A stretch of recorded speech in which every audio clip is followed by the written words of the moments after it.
Hi there, and welcome to the Shining Beautiful podcast series. And today I'm going to interview Peter Smith.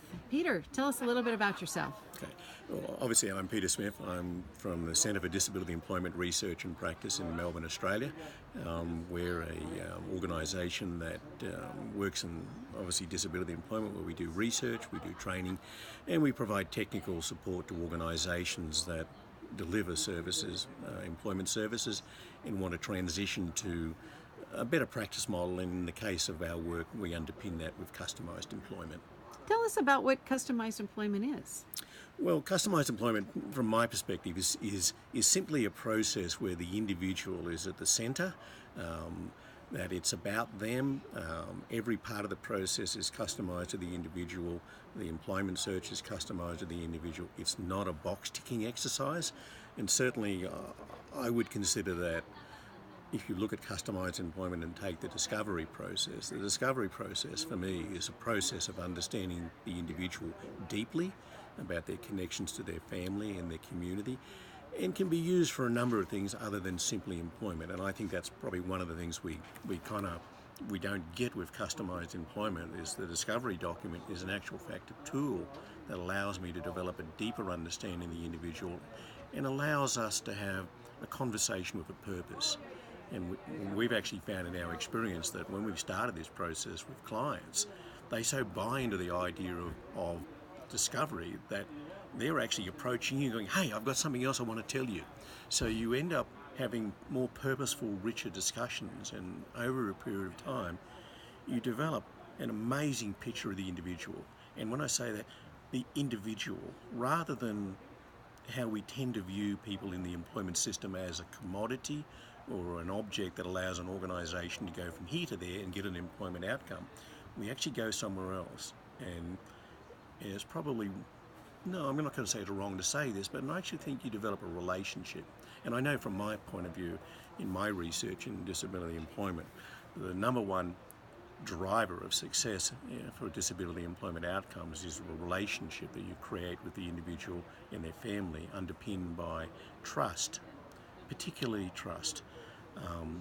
And I think you do that by having a conversation with them and not viewing someone with a disability as, well, someone with a barrier, because the reality is that we're all disabled.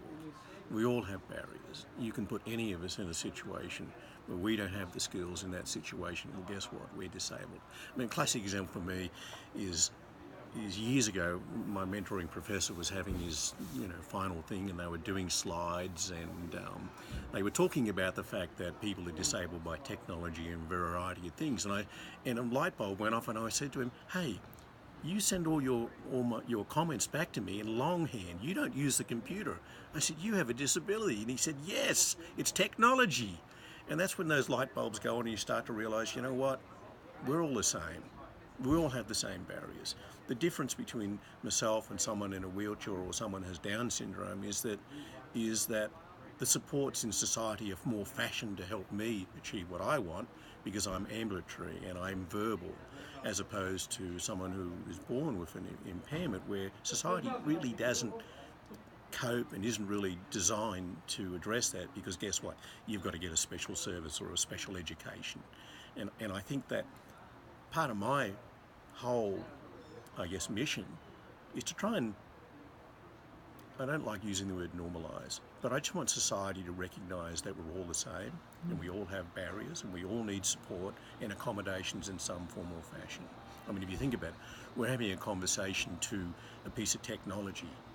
Well, that's an accommodation. Mm-hmm. Yeah, it absolutely is. And people don't get that. They don't, because it's everyday accommodations that can really change a person's ability to interact with their world and express themselves and be who they are. And so that's kind of fun. How does employment help a person find out a little bit more about who they are and what they're capable of? Look, I think if you look at society today, and it probably as it has been for a generation, but certainly you go into a strange setting and you meet someone, the first thing they're going to do is what to say to you is, what's your name? Mm-hmm. The second thing they're going to say is, so what do you do for a living? Mm-hmm. Now, if I have a disability and I go, I don't do anything, I pretty much guarantee the conversation is going to end there. And to be honest, I did this as a bit of an experiment myself a few years ago when I was working in direct support. I was running a behavioural team with people that were ex-offenders and they were violent and all this sort of stuff, which is fine because I thoroughly enjoy my work. And my wife is in the fashion industry, so I'd go to, once I relented and went to her Christmas party, and I said, you know what's going to happen? They're going to say, oh, you're Karen's husband, so what do you do for a living?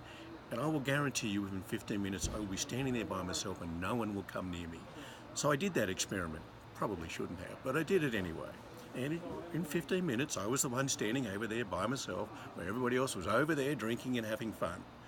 And it simply illustrates that in a certain sense, we treat disability the same way. You know, we should have a conversation because we're human beings, not because, oh, you have a disability, so I'm not going to have a conversation with you.